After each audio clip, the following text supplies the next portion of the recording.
Welcome to Shelf Builders Podcast, the podcast where we get to know authors by asking them about the bookshelves. Daniel Meyer, welcome. Thank Care you. to Thank you. introduce yourself and tell us a bit about your book? Well, I'm Daniel Meyer. I'm the author of Credible Threats. That's the first book of the Sam Adams series. You can see it right there. That's one book that's on my shelf, and I've also written Rising Shadows, which is book 2. That's not quite ready yet, but it will be in the near future, I think. All right, you were in the self-published fantasy blog off. Were you? What was the blog that was covering your book? It's Before We Go blog, and Okay. I think I'm still going strong. You said were, and I got a little nervous. Like, oh man, does he know something? Did something happen just Nope. before we went live? I think I'm still in it. I was still in it as of about an hour ago, but Oh, awesome. yeah, I'm in Before We Go blog. I haven't been cut. I haven't been advanced. I'm still waiting to see what happens, but I'm nervous. It's a pretty nerve wracking, but I'm glad I did it.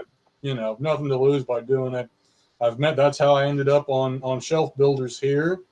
And I've met some great people. I've sold a few books, I think, and so it's been all good so far. I think myself and everyone else I've interviewed has been cut. So you're the first survivor that we've spoken Wow, to. wow, gives me sort of a little mystique or something. I don't know. I'm honored to be the first survivor on here. Can you tell us? I want to bring us back around to your books at the end, but I want to get us talking about your bookshelf Okay. a bit, so that we can get maybe a better understanding of the environment that you're working in. Okay. Give us a physical tour of your bookshelf, and then start throwing out some titles as well while we're at it. Physical tour. Well, it's been a while since I read some of these. Up here, I'll pull it Not down. everyone's going to be able to see, so feel free to Yeah, talk I'll do as what you I can. show. There's The Wheel of Time. I have the first 5 books, and I really enjoy I it. had It's that just, cover. I've kind of got put off long books lately because they're so time consuming. I can't read as many, which is so I haven't. I've stopped at 5. I'll have to come back to it later. I'm trying to keep things a little more bite sized, so I can just get to more books lately. There's I stopped at Iron. 5 too. Oh yeah, Actually, we're right at the same spot. Yeah. yeah, I was like, I'm uh, happy with where we're at. I don't need to go any yeah. further I mean, I for want to go now. further. I want to know what happens next. I just, always something else always comes about that I want to read. It's Iron Gold, and it's totally out of order here. There's not much rhyme or reason as to what it looks like. You That know, makes you the first for that as well. I've been searching for someone who, like me, has no organizational system.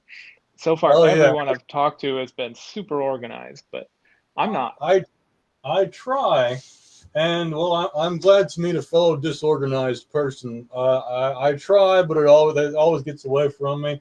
Here's something that's kind of organized. I got a bunch of the Richard Sharp books there.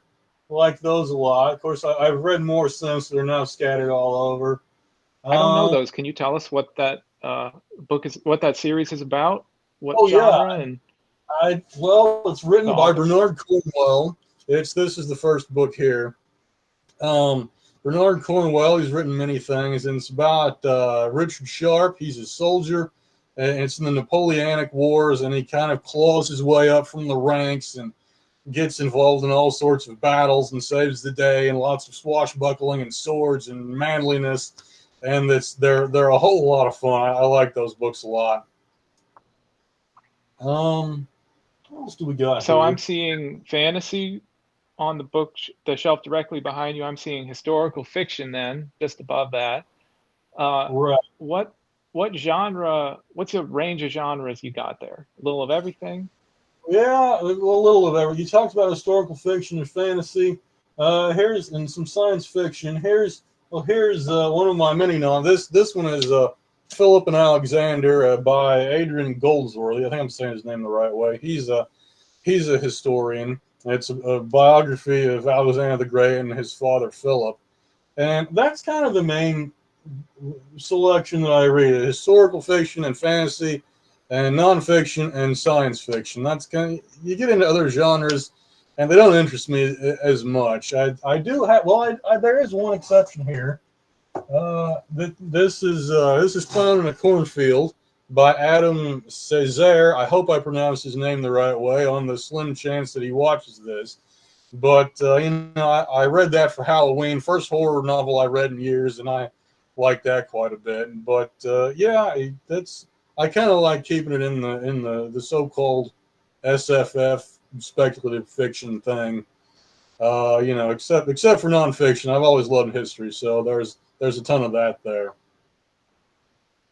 I noticed the one you pulled out just before this is the first big, fancy-looking hardcover I've seen.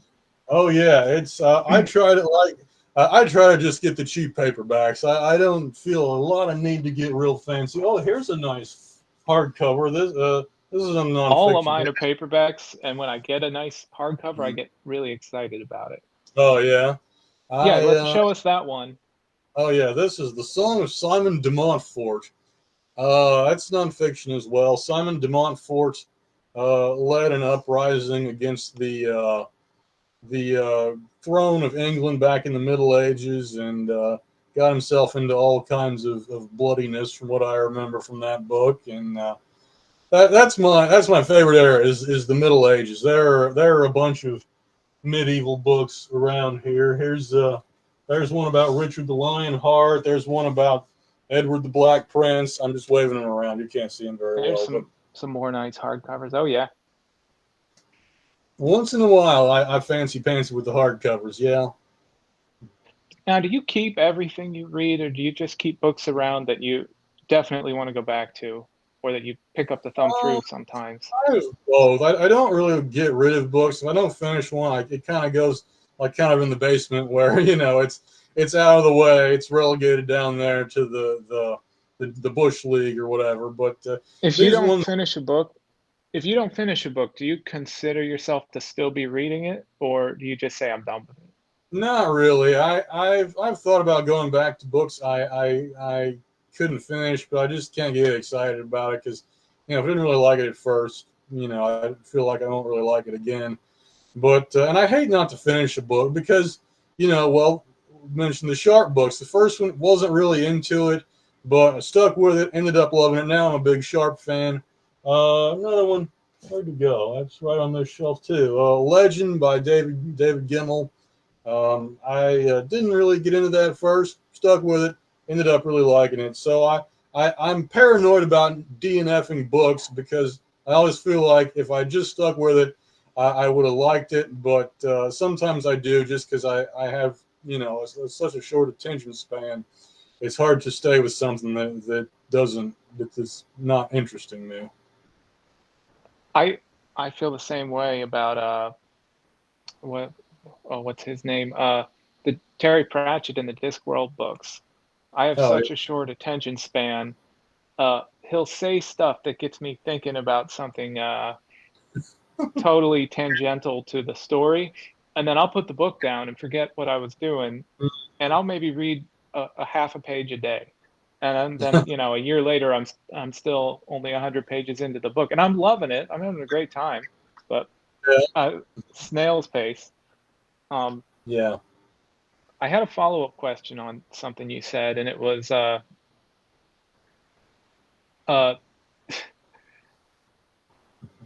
so one of the things I try and ask people is, how do you feel about just keeping books around you as like a extension of your uh, reading, your writer personality? Like, do you keep books around just so you can sort of have the ideas that that book gave you in the back of your mind whenever you see it? Because I find that I do that. Like sometimes I'm like, my brain can't hold all of this, but if I just keep these around, it gives me a way to re-access some of those ideas just by knowing that they're near. Do you I have any guess. that you do that? Well, I don't know that I've done that specifically. I do some of those nonfiction books, like I've talked about, like there's I want to write like an epic fantasy, later in the future, and with kind of the traditional medieval type setting. And there's been a bunch of times I've been reading like a book about the Middle Ages, like, oh yeah, I should throw that in there, like little things like that. And so it does help with that. Does your version of medieval inspired fantasy setting require you to tone down the magic a bit? Well, I haven't thought about that a lot. I think that's that book. Um, it's an idea I've had for a long time. I call it The Voice in the Mist. That's the working title, and I like that. it's thanks. I'm glad you like it. It's went through just a lot of changes just in my imagination since I started thinking about it. And I think, there are some things that I think, where I've scaled down the magic a little bit because I didn't think it fit good with a story that's a little more grounded than some fantasies. Like sometime I came up with this idea that they were gonna like enchant all these arrows, and then the archers would fire magic spells at the enemy, and it sounds cool, but I don't think I think with that particular story it just would look a little weird, and that's not how magic quite works in that. So it has changed some things, but it's still going to be quite a bit of magic in it, I think. It's just, and you're going to see lots of wizards kind of lighting things on fire and dragons and stuff like that. So there will still be quite a bit of magic, I think, especially as the series kind of goes on and things kind of escalate and escalate. I wanted to ask, I'm moving things along to the next question. I wanted to ask you, oh, sorry, the cat's going to interrupt me in like That's all of these okay. interviews. So Oh, if you that's see an interruption, this is the culprit. Uh, yeah. that's really all Yeah, he's good for is being a lump here and interrupting the stream. Sorry about that. Yeah, that's okay. I'm pro Charlie cat. will be a recurring character in these podcasts. Well, Uh, the internet loves cats, so that's okay. yeah, no, it can only bring people on board. I wanted to ask you, uh, can you? I'll put you on the spot here. I want you to pick a book out of your collection, either one you've read recently or one you know really well, and either give us a impromptu synopsis off the top of your head, trying to remember what the story is without Mm, looking at the book, or just give an impromptu review and explain why someone would like it. Or prompt. just tell me a title of a book you like if you don't feel up to any Well, crazy feats of memory. I will try. What do we got here? What do I remember well enough to do Or that? poorly enough to make us laugh. I'll take that Or as well. poorly enough to make let's see here. Oh well, there's I can this one might be out of the frame. Um but Scotland's Story of a Nation by Magnus Magnusson, there's a cool name. And That is a good name. it's about Scotland, and it starts out and takes you through kind of the early kings when Scotland was just fragmented kingdoms with different factions and tribes, and it talks about Macbeth, the historical Macbeth, and then it gets further into the Middle Ages. Scotland becomes unified. It gets into Robert the Bruce, William Wallace, the whole Braveheart era, and it talks about that, and then it takes it, excuse me, takes it further into the Renaissance, and then it finally ends with the Jacobite Rising in 1745. And it's very interesting if you like the history of that country. It kind of covers the whole. It covers the interesting parts, and then kind of stops when things gets more to the modern era there. That sounds But like the kind of book that I would get in audio and have in the yeah, background while I'm working. yeah. Something about that. Anything sort of narrative historical makes for great Oh Great yeah. audiobook for me. I, I What's the kept author's name again? Magnus Magnusson. Magnus Magnuson. That Mm-hmm. That also was it. sounds really familiar, but it could just be there's a lot of Magnusons. I kind of cheated a little bit because the plot of that book is just, the history of Scotland. So not You get points really. for ingenuity. That's fine. I had to think on my feet. Charlie would understand. He doesn't think on his feet. He thinks on his while sitting. Uh, where are we at? We're at 13 minutes. All right, we got plenty. Yeah, We're probably closer to 15 minutes, so we got plenty of time here. Um, absolutely. can you tell us a bit about? No, I don't want to bring us back to your books yet. I want to ask you more about your collection. Is this the only room in the house where you have bookshelves here in the basement?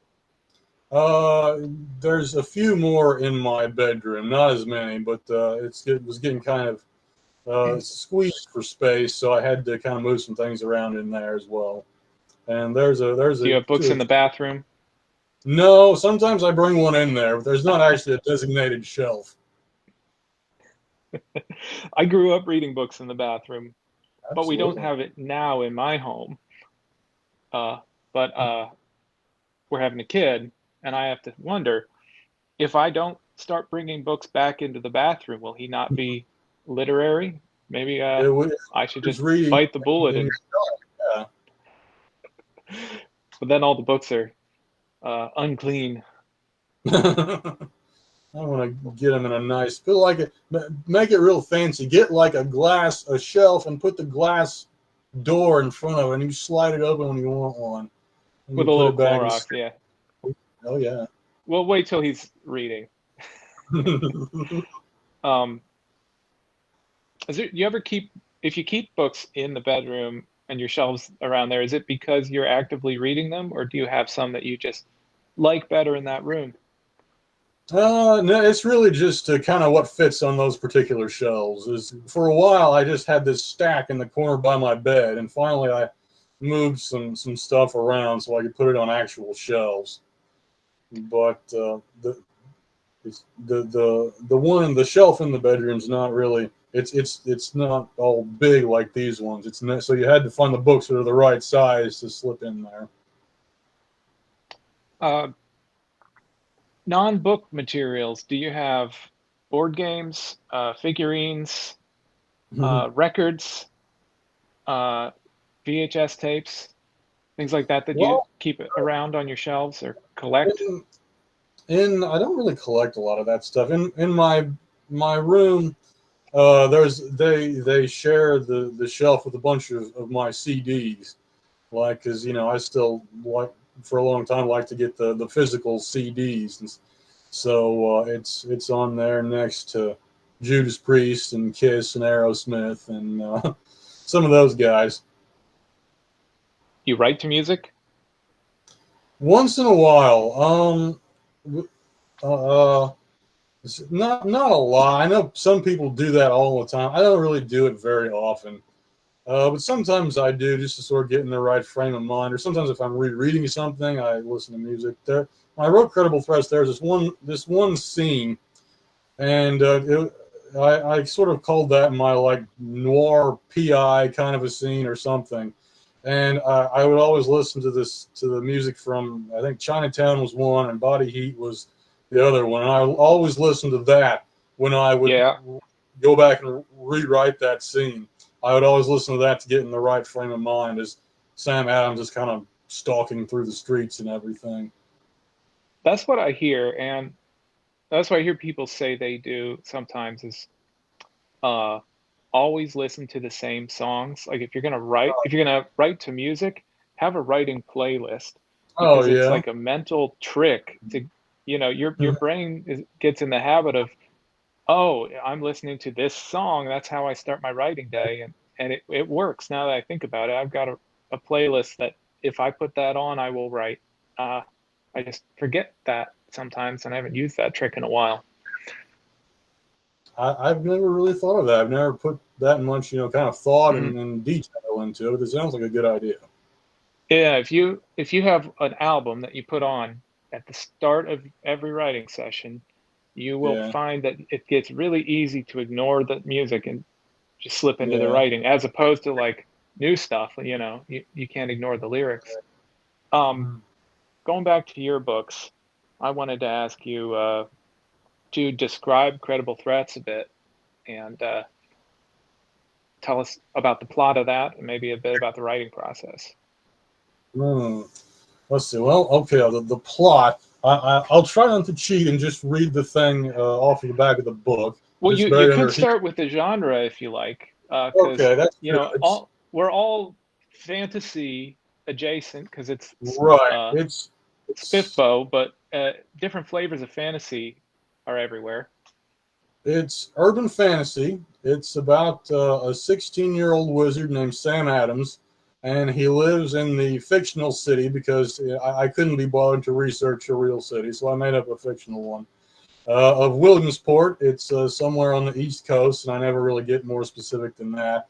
And it's polarized between rich and poor. It's kind of separated into two camps, and it's a very corrupt sort of a place. And into this mix comes a new drug called Hex, and Hex gives ordinary humans magical powers before it kills them, and it spreads chaos through the city. The the the rich and poor of Williamsport, they're now on the verge of just going out and killing each other because it's inflaming these tensions. And Sam Adams, who does not want to be a hero, but it's he's a wizard in an urban fantasy novel, so he has to. And Hmm. it gets involved. Things get, the chaos just mounts and mounts, and he realizes this is something a lot darker and a lot deeper than he imagined it was. It's something that stretches into the spirit world. There are things out there that are a lot more powerful than he realizes, and some of it is going to play out and be revealed through the rest of the series. And to kind of compound all that, he suffered a devastating loss prior to the events of the book, and he's trying. And it's kind of bringing some of that up for him. I have to know because I read a little bit and I edit a little bit of Right. uh, urban fantasy, and my first question when I'm trying to figure out what kind of book this is is always does do average people know that magic exists, or do they ignore it or explain it away? Because that's two very plausible but totally separate Mm, camps. I can say this: most people don't, but as things progress, things may get a little more complicated. And to kind of see what happens, you're going to have to read the book and the rest of Fair, the series as well. And fair. and you asked a little bit about the writing process. I got distracted by I forgot to answer that part. It started out.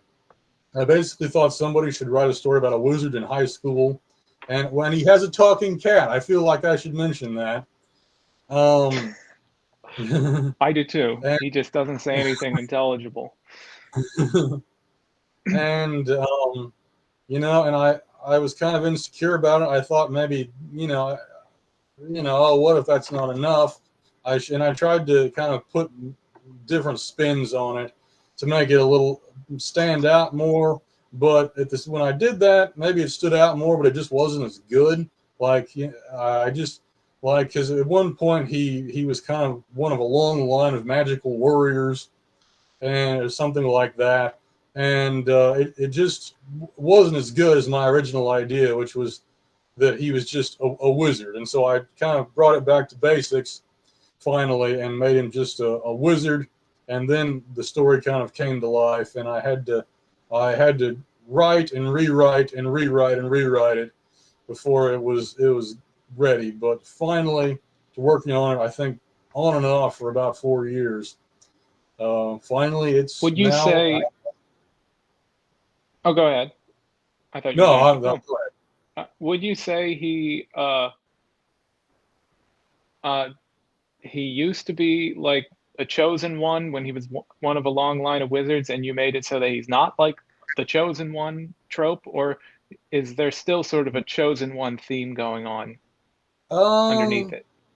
Let me think about that. I haven't, because that was a long time ago, and I've changed a lot of stuff since then. I suppose you could I keep it a secret too if you have Well, spoilers it's and you not don't want to really a reveal. secret. I'm just not sure.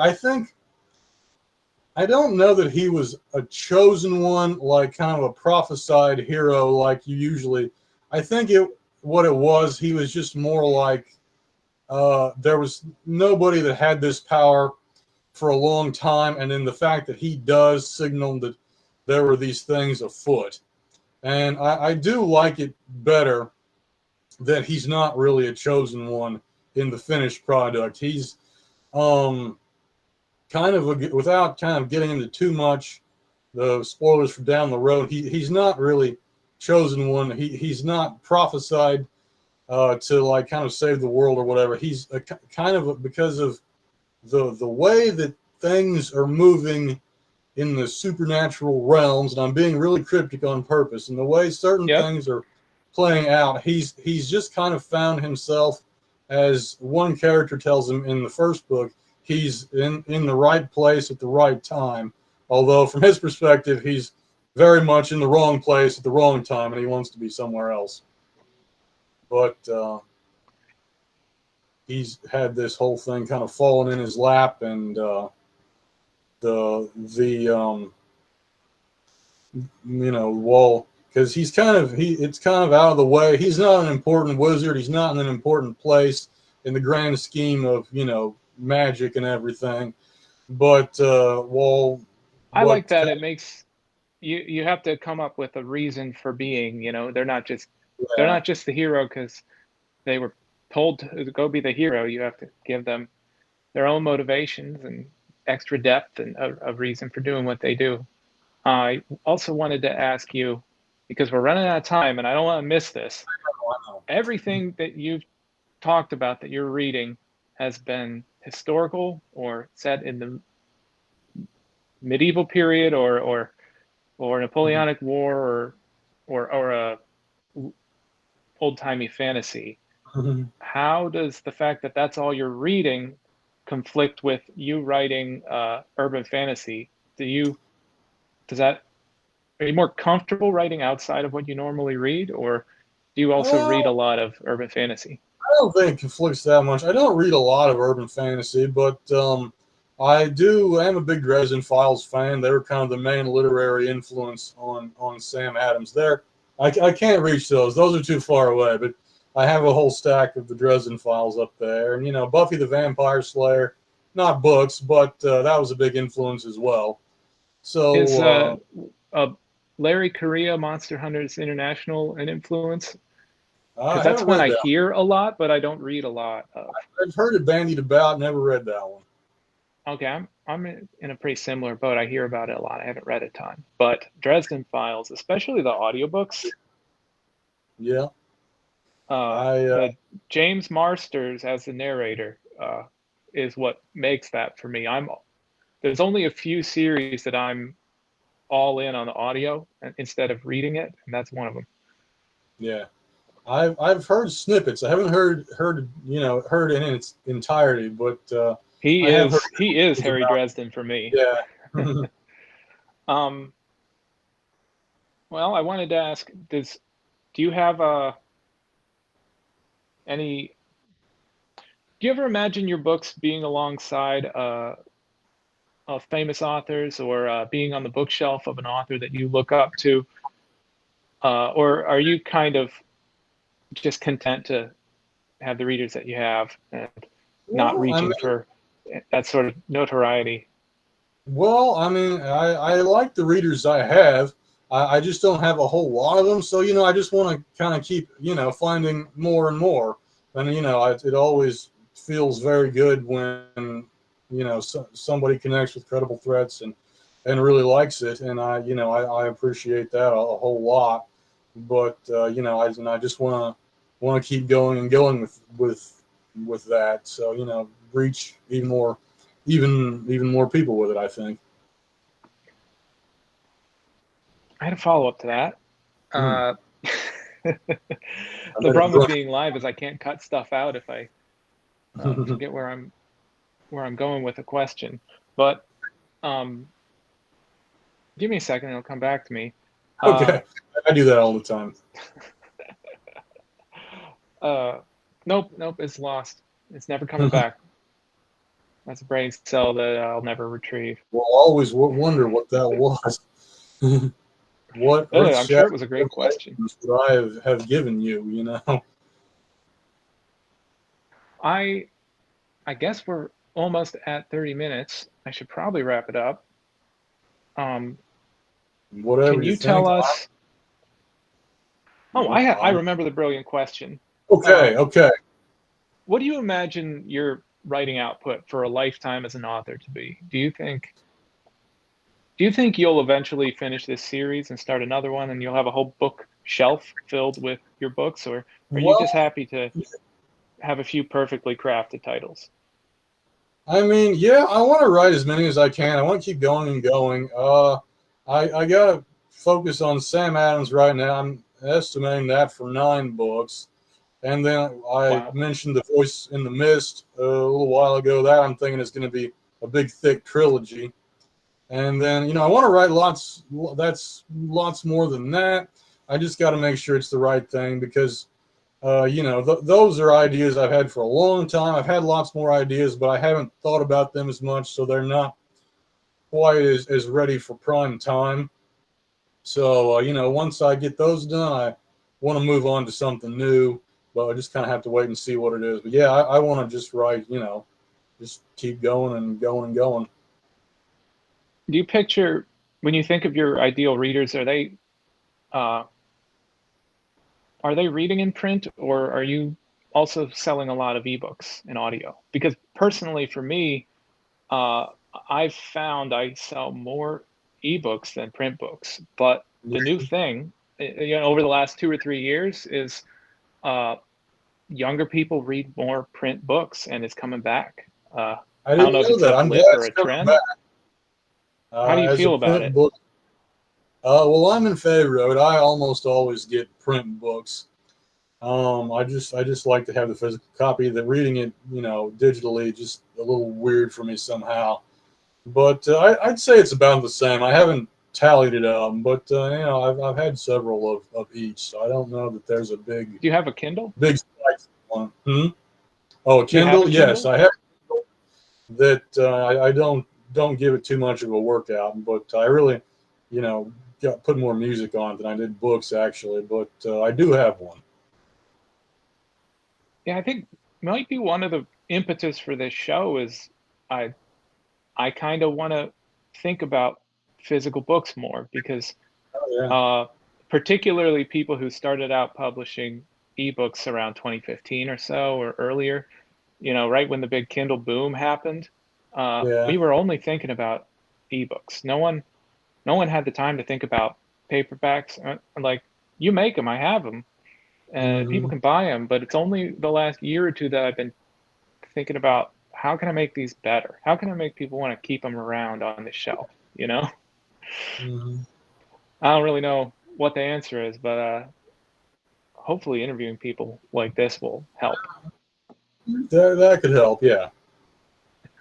or at least it'll give me some cool books to look at. Um, can you show us your book one more time? Tell us your website, Um, and I wanted to remind everyone that they're going to be able to find your books in the information below. I'll put the links below this, and this is going to be up on Facebook first, and I'm going to do what I can to get it up on YouTube sometime next week. all righty. Well, this is my debut novel. It's Credible Threats, book one of the Sam Adams series. Always happy to show that off to people. Rising Shadows, book two. No concrete information there yet, but that will change in the near future. And if you want to keep track of that and whatever else I might be doing, my website is danielmeyerauthor.com. And you can find me on Twitter, where I'm a lot more active than I am on my website at dmeyerauthor. And I think I said everything right there. Awesome. I think you did. All right. All right. Well, thank you for coming on the Well, show. thank you so much for having me. I appreciate This it. has been, This was my first on camera. yeah, this was a lot of fun. Yeah, I really enjoyed it. I enjoyed talking about all the books and Nice. everything. Well, you did great. Maybe we can do this again. I hope we can. Hopefully Let's do that again. hopefully my show sticks around long enough for people to want to come back in a year or two. I will. I will. You know, when I can always let you know when I know more about book 2. I'll shoot you a message, and you know, if you want to do another interview or if you just want Please to do. copy or something, I will try to let you know when I know a little bit more myself. And if not, then I'll see you for the next Spiffbo that you have a new book 1 for. Yeah, we'll see what happens there. All right. Thanks for coming on. Thank you, everyone, for listening. This has been Shelf Builders Podcast. And have you thanked a librarian today? Thank you, librarians. Bye.